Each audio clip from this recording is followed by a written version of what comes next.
of damage happened to Libya. We need this institution to help us to build a democratic country. People now, there is free media in Libya, in the eastern part especially. There are free newspaper, people, they can see different ideas, not 10 newspapers are publishing the same thing. Of course, the price of the freedom is not cheap. But when you find somebody who is really ready to die for the cause of what he is believing, then he really deserves that you support him. I think I'll stop here, and if there is some question I will ask, I will answer. And thank you for the Middle East Institute. Thank you very much. Thank you, Mr. Ambassador, for those stirring words. We have about 10 minutes or so, so hopefully we can get a few questions in. I believe the last question before the ambassador arrived was about recognition. I think he addressed that quite well. So let's move on to another question. Back here. There. Yes. Well, State Department. Hello, Ambassador Aujali. Hi, how are you? I wanted to ask a question about the West. As you know, there's some misreporting on East and West, about the East and the West in Libya, and we were mostly watching in the early weeks of the conflict what some people called the Mitsubishi War, up and down Eshtabia, Brega, that area, while there was virtually nothing outside of Tripoli from the West, and that helped create this false narrative of an East-West conflict or Gaddafi support from the West, when those of us who know Libya knew that Misrata had never fallen and nobody was talking about it, and the Nufusa Mountains were still in rebellion, and that Gaddafi support was more from the center than from the West. And it wasn't until some French reporters got in and these incursions on the Tunisian border that the whole Western side of things, we began to see what we hadn't been seeing. I wonder if you could talk more about sort of what's going on in the West. Is the West so crushed that they're waiting for the East to liberate them, or is the West going to be able to put up a defense that'll help end the conflict more quickly? Thank you, Ben. Well, we exchange views among ourselves as a Libyan, and we say if we are really lucky that the revolution starts in Tripoli before Benghazi, because Tripoli is the capital, Tripoli is the largest city with the population, Tripoli maybe I can say more organized, Tripoli they have all the ministers there, and the East, they've been frustrated for a long time. Then it will be easier for the East to join the revolution in Tripoli. And of course, there are the situation in the West now. It tells exactly that the Libyan people, they want to be united. They want to keep their land as united. And the fighting now in the western part is in Nafusa, Jado, Zawiya, and Misrata. This is this city which make the history of Libya, which is Gaddafi trying by all means and ways to destroy it and to control it, because it make a very, very important link, between the East and on the West. The main thing which I believe is important is the unity among the people. The second thing is the recognition of the Council start in the Western before the Eastern.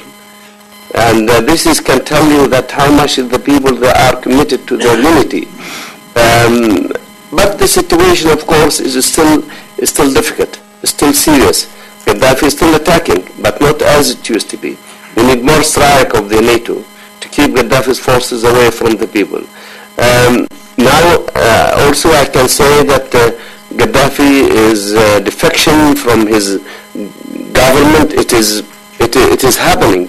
Now, there are some talking about that his wife, his daughter, they are left Libya. This is indication that the regime days is accountable. I hope. I am optimistic, and I think I have all the right to be optimistic. Without optimism, I will not be able to survive, and we will not be able to continue this march. Of course, as you know, that when I never test this, and you too, when you are in power for 42 years, then you don't feel or you don't have any respect for anybody in Libya, for somebody like Gaddafi, unfortunately. Then he gives no weight for the suffering of the people, he gives no respect to their needs, he gives no respect for their ambitions, no respect for their dignity, and he believes that this country is belong to him and to his family. Thank you. Thank you. We are going to be running out of time shortly. We can get at least one more question in, I think, perhaps two. Anyone? The Air Force officer, and then the second questioner will be the lady behind him. And those will be our last two questions. Sir, Edward Loya from U.S. European Command. Thank you for your time coming here. I posed this question to the gentleman to your right and left before you arrived. So I'll throw it to you. In your opinion, if there are things that could be done from the outside that would increase the rate or severity of the defections going on within Qaddhafi's regime, what would your recommendations be on setting conditions that would make that more conducive and more successful? To encourage more people to defect from the regime, you mean? Well, I think the people, they don't need to be encouraged. They need the help to get out of Libya. I can tell you confident that everybody close to Gaddafi, except maybe very few names, that if they have a chance, that they will leave the country straight away. But the problem that Gaddafi's government and regime, they imposed on them a very strong control, and they take their passport away, and they are doing everything possible to keep them under control. This is the issue. And the defection, for example, of Musa Costa, because he was a Minister of Foreign Affairs, and then he has an access to travel, and then he able to leave the country. That's all. Of course, there are some contacts between us and some other in the regime. We try to help them. We have to not only encourage them, because as I said before, that they're ready to leave, but we have to deal with them. How do we deal with them after their defection? Because, for example, one like Musa, he's been in intelligence service for a long time. We cannot just encourage him to leave and then we ignore him. We have to give them protection, we have to take care of them, to have to really respect them. And if they have some Libyan, they have some criminal cases against them, then later they can handle it. But in the same time, that what we need for these people when they defect, we have to treat them very well and to encourage the others to come. But inside Libya, I don't think we need to do anything. The only thing we have to do is how to help them to get out. You remember this lady, Iman al-Abedi, the one who came on the television screen? She defected from Libya now, and that's by the help of two officers from the western part of Libya, which they are Amazigh, what they call them, Papas, They committed to help her, and they help her, and they take her. This is a great thing to happen. The same thing with, I don't know, there are some news also about what's his name, Shukri Ghanem, the director or the Minister of Oil. He fled.